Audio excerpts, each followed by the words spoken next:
ఈరోజు మనం తెలుసుకోబోతున్నది బైబిల్ అంటే ఏమిటి, అది బైబిల్ అంత ప్రత్యేకం ఏమిటి, ప్రపంచంలో అధికంగా చదవబడే పుస్తకమైంది.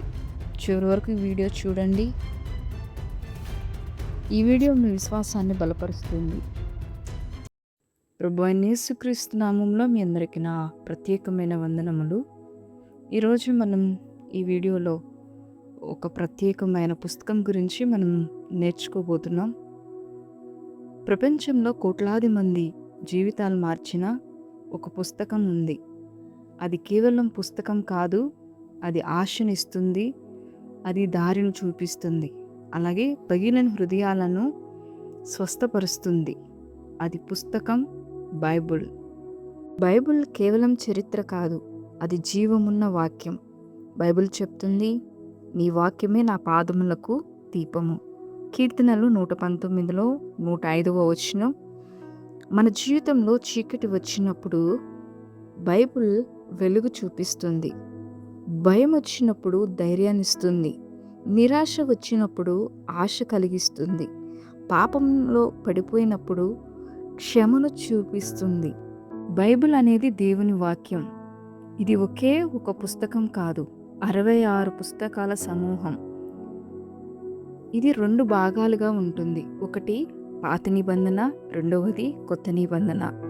బైబిల్ని సుమారు 40 మంది రచయితలు రాశారు.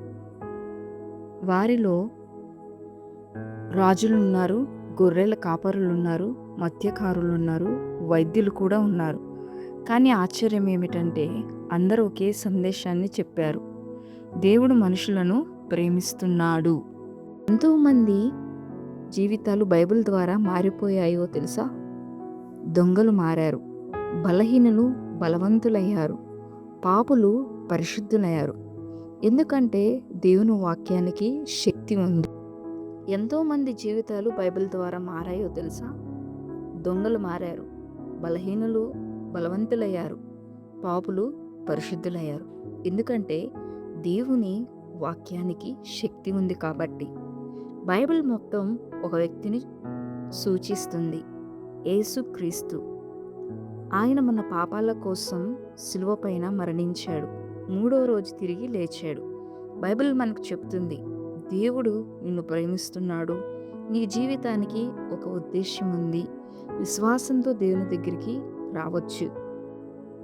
ఈరోజు నుండి ప్రతిరోజు కొద్దిసేపైనా బైబిల్ చదవండి.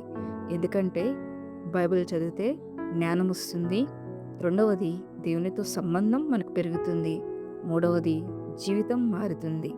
కనుక దేవుడు ఈ మాటలు దీవించి ఆశీర్వదించును గాక.